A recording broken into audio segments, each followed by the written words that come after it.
Welcome back, everybody, to another episode of the Right Way Sports Network Film Review. I'm your host, Daniel Joseph Alameda, and today we got the Minnesota Vikings versus the Seattle Seahawks.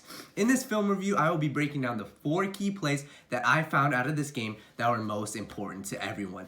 This game was a huge Monday Night Football game, very entertaining. And guys, I want to give you guys a quick game recap. The Seattle Seahawks won 37-30 in a game where they absolutely dominated in the run game. They ran for 218 yards. Chris Carson, Rashad Penny, Russell Wilson, all of them contributing to the run game. Both defenses were pretty decent as they each had 2 takeaways, but the key takeaway out of this game was the Seattle Seahawks overcoming the 49ers in the NFC West playoff race, as they are right now are the number 2 seed, while the Vikings are the number 6 seed, guys. First off, please go subscribe to the YouTube channel, like and comment under this video. It helps out our content so much, guys. Please go do that, and I will thank you later. Follow us on Instagram, TWSN, and me personally, Alameda_views. Guys, a quick disclaimer for this video. I am really under the weather, so if you guys see me grab a tissue or drink some tea during the video, just know I'm trying my best to get better for you guys, but I had to crank out this video for you guys. So without much further ado, let's get right into it. I got 4 key plays. Here is the first one, guys. If you guys watch this game, you already saw this play. Very interesting play. What happens is Russell Wilson sees his wide open tight end Hollister in the middle of the field, throws it to him, but defensive end Watts swats it back to Russell Wilson, and then Russell Wilson, you will see, I will show you guys. Play's not loading. 1 sec. Right here. Russell Wilson sees his wide open tight end Hollister, but right here Watts swats it back to Russell Wilson, and right here Russell Wilson, he doesn't know what to do, but he's going to swat it back because you know Russell Wilson, very creative mind. That's how he's made a living in the entire NFL. Very creative, very elusive. He will do anything it takes to win, and he makes plays out of nothing. So right here, it looks like there's nothing. He's going to try to create something. But what he doesn't realize is right here, safety Harris is literally 10 yards from the line of scrimmage, but by the time Russell Wilson hits it back, Harris is in perfect position to get the interception and take it to the house right here. Russell Wilson, boom, right there. Harris gets the ball, takes it to the house. This was a huge turning point in the game, as after this play, the Vikings were up 14-7, and it looked like they had complete control of this game, but that's not how it turned out. I just want to show you guys this play because it was very intriguing, and it showed Russell Wilson's creative mind, how it can also backfire on him. It never really backfires, but in this play, it led to an interception. Right here's our next play. We got 3. It was at the end of the first half. The Vikings are just trying to create something out of nothing, and I'm going to explain to you guys the impact and the effectiveness of the screenplay, guys. The screenplay, I love using this in Madden, and teams love using this in the NFL. It's most effective in 3rd and long situations or when you just need to get a quick 5 to 10 yards. Let's take a look at the defense. They're in a nickel coverage because you got 1, 2, 3, 4, 5 defensive backs, but this is man-to-man coverage. They have the 2 deep safeties, each have their half of the field, but what's going to happen is the screenplay, how it's designed is everyone else is supposed to take your defenders out. You're supposed to take your defenders as far down the field as you can, and that's exactly what they do here. Everyone takes their defenders far down the field, and Kendricks right here is the only guy left in the middle. Even though he's a great linebacker, there's nothing he can do when he has 3 offensive linemen heading his way. And also you will see right here, I'll explain the screenplay. What's supposed to happen is your offensive linemen are supposed to let the defensive lineman go to the quarterback. Because if the defensive linemen see a wide open lane to the quarterback, they're going to take it. But what they don't realize is it's all a misconception. It's supposed to lead to the quarterback because the quarterback's going to dump it right over the heads to the wide open running back. Right here, Kirk Cousins dumps it to Cook right here. And can you guys please, right now, point out where there's another defensive back or a linebacker? There's none. You literally have Kendricks right here is doing his job covering Cook, but what he doesn't realize is right here, you have 3 offensive linemen heading down the field, and all Cook has to do is just follow them. That's why I love the screenplay. Right here, right there, Kendricks, there's nothing he can do. The one offensive lineman goes for Kendricks, and Cook literally follows his other 2. Look how fast these boys are moving down the field. As long as they're agile and mobile, screenplays will always work. Look how fast they're moving. It's hilarious. But that's exactly why I love the screenplay so much. It's easy, it's quick, and as long as it's man-to-man coverage, even in zone coverage it works. But man-to-man, you take everyone down the field and the running backs wide open behind his offensive lineman. Guys, this play was used at least 4 to 5 times by both teams. The Seahawks literally scored a touchdown on the screenplay. It's a very effective, and I think it's one of the most effective plays in any NFL playbook. That's why I love that play so much. Let's take a look at our next play right here.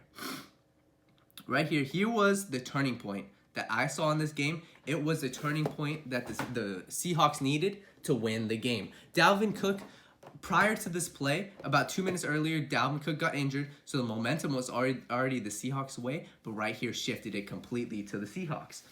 It is 3rd and 5, so the Vikings, they're going to show pressure. They have 7 men on the defensive line, but it's only a fake. It's only a bluff.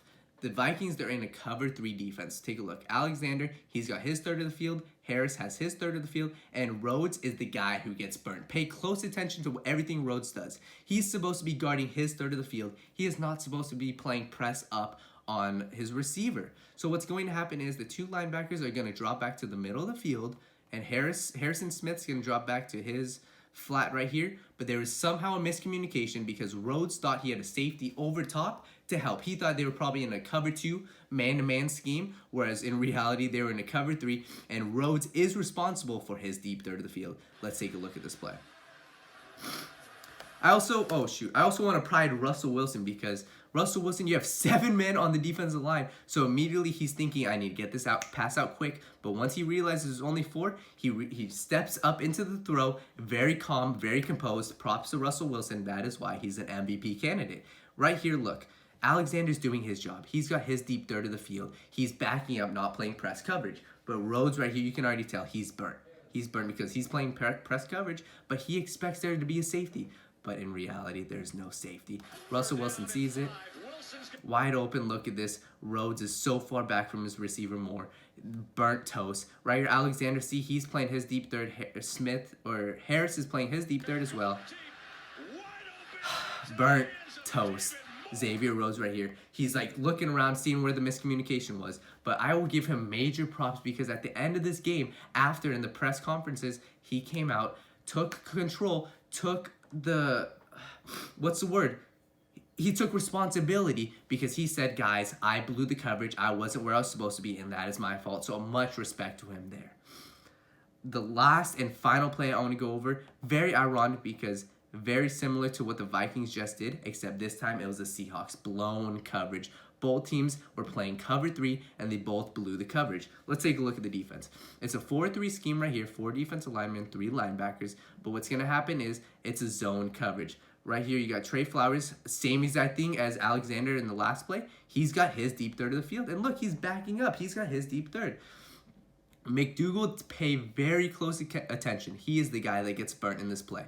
What happens is he has his deep third of the field, but Kirk Cousins rolls out, and by the time Kirk Cousins rolls out, like I said previously in the past video, when a quarterback gives a nice pump fake, when they give a good pump fake, it draws the defenders in. I said this in the Lamar Jackson video. Lamar Jackson did this one too.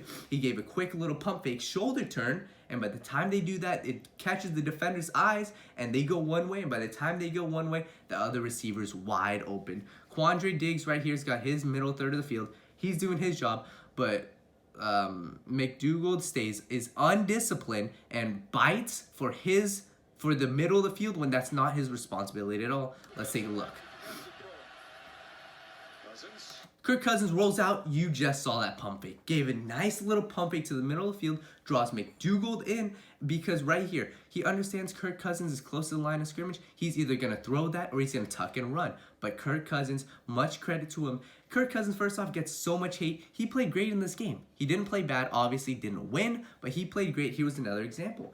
Great pump fake, and by the time he sees McDougald drawn in, wide open Laquan Treadwell. Watch, guys. Watch how wide open he is.